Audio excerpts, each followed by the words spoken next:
Всем привет! Это канал Удар Гол. Сегодня речь пойдет о группе С Евро 2024. В эту группу попали сборные Англии, Дании, Сербии и Словении. Ну а перед началом видео просьба подписаться на наш телеграм-канал. Проходите по QR-коду на экране или по ссылке в описании и подписывайтесь. Ну а мы начинаем. Хотелось бы начать с безусловного фаворита этой группы, сборной Англии. После поражения в финале прошлого Евро команда Гарета Саутгейта продолжала хорошо себя показывать. На чемпионате мира вышли с первого места из группы с США, Ираном и Уэльсом. В 1/8 обыграли Сенегал, но в четвертьфинале с минимальным отрывом уступили Франции. Да и то только из-за промаха Кейна с 11-метровой отметки. Но вот в Лиге наций небольшой конфуз. Ни одной победы в группе с Италией, Венгрией и Германией. Однако Лига наций – странный турнир, и я бы не брал этот результат. Ну а отборы до начальники футбола прошли гладко. 20 очков в группе с Италией, Украиной, Северной Македонией и Мальтой. С составом знакомить не надо. В нападении большой выбор быстрейших вингеров. В полузащите известный на весь мир обладатель премии «Лучший молодой игрок года» Джуд Беллингхэм, Мейсон Маунт и Джеймс Мэдисон. Защита, пожалуй, самое слабое место англичан. Но и там есть Люк Шоу, Кайл Уокер, ну и Харри Магуайр, который, несмотря на весь хейт, весьма неплохо играет за сборную. Ладно, хватит с Англией, переходим к Дании. Дания — это команда, от которой непонятно чего ожидать. На прошлом Евро от них ничего не ждали, а они дошли аж до полуфинала, да и там проиграли в добавочное время, пропустив добивание с пенальти, который, по мнению многих, был назначен нечестно. А на чемпионате мира, наоборот, не смогли показать абсолютно ничего. Последнее место в группе с Францией, Тунисом и Австралией.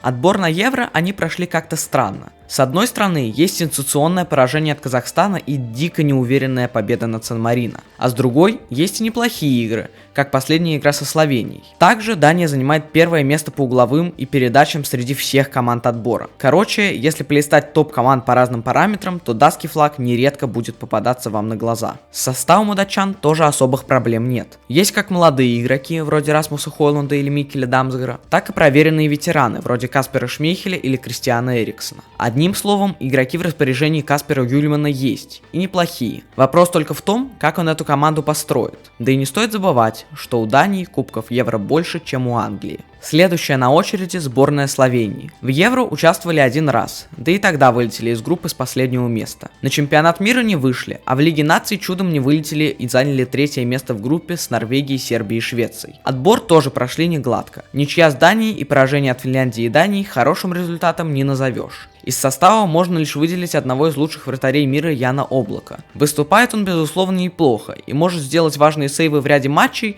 но, увы, один вратарь каши не сварит, а поэтому ждать от сборной Словении особо нечего. Ну и последний участник группы – Сербия. С результатами у сербов все лучше, чем у Словении. Хоть в Евро они участвуют впервые. На чемпионате мира они участвовали и даже помогли забить самый красивый гол турнира. Но одно очко в группе с Бразилией, Швейцарией и Камеруном можно назвать чудом. Отбор тоже прошли не гладко. Второе место в группе с Венгрией, Черногорией, Литвой и Болгарией – это ужасный результат. По составу, кроме Влаховича, Митровича и Миленковича Савича, выделить некого. Но в принципе состав не так уж плох. Это все про группу С Евро 2024. Подписывайтесь на наш канал, ставьте лайки, пишите комментарии. Не забудьте поделиться этим видео. Ну а на этом все. Всем удачи и всем пока.